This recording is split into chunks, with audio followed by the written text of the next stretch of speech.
Vous avez vu le Mans 66, vous avez un peu de culture automobile, alors vous devez reconnaître ces couleurs, ce sont celles de la Ford GT40 de 1966, justement aux 24 heures du Mans, pas celle qui a gagné la course, mais qui l'a longtemps menée. Pourquoi ces couleurs sur cette voiture? Parce qu'il s'agit d'une Ford Focus ST, désignée dans la gamme Ford comme une sportive. Alors elle existe en version essence avec un 2,3 litres qui fait 280 chevaux, ou en version diesel comme la nôtre. Elle affiche 190 chevaux, est disponible en berline ou en break, mais uniquement en boîte manuelle et sans l'autobloquant mécanique proposé sur la version essence. Facile pour les reconnaître de l'extérieur, outre la sonorité bien sûr. La Focus ST Diesel a ses deux sorties d'échappement sur la droite de la voiture, alors que la Focus ST Essence a ses deux sorties d'échappement de part et d'autre de la voiture. Petite précision, ces couleurs ne sont pas disponibles en option ou en accessoire chez Ford. Pour les obtenir, il faudra que vous alliez chez un professionnel extérieur. À l'intérieur, pas de personnalisation comme à l'extérieur, mais quelques équipements spécifiques comme les sièges Recaro en Alcantara, électriques et chauffants, un pommeau de levier de vitesse en aluminium, un pédalier également en aluminium et quelques affichages spécifiques au tableau de bord. Pour le reste, on retrouve l'agencement des autres Focus, une qualité de présentation correcte pour la catégorie, sans plus, mais un équipement assez riche sur notre modèle d'essai, même s'il a fallu recourir aux options pour obtenir par exemple l'affichage tête haute ou le régulateur de vitesse adaptatif. À l'arrière, la Focus est dans la bonne moyenne de l'habitabilité de sa catégorie, un peu devant les Mégane ou 308 pour les passagers arrière. En revanche, les Françaises font nettement mieux en volume de coffre.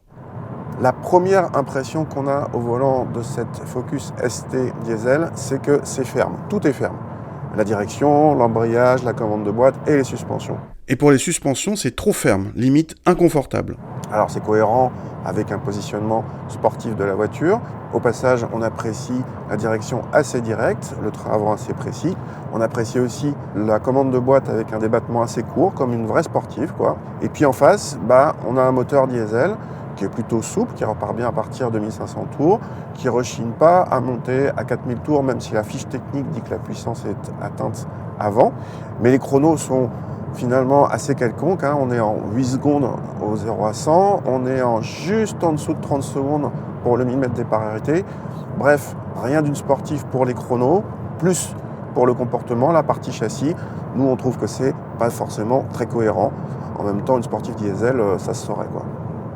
Le point fort de cette Focus ST par rapport à sa sœur essence vient bien sûr de ses consommations. Selon nos mesures, l'écart dépasse les 2 litres en moyenne, un écart qui se traduit non seulement à l'usage, mais aussi à l'achat.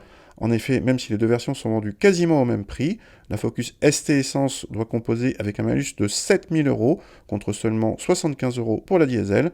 À défaut d'être sportive par les performances, cette Focus ST est donc intéressante par son côté budget, à l'usage comme à l'achat. Elle est d'ailleurs mieux placée que la 308 GT Blue HDI de 180 chevaux, une de ses rares rivales, la Golf GTD ayant disparu pour l'instant, de même que la Leon TDI 184 ou la Volvo V40 D4.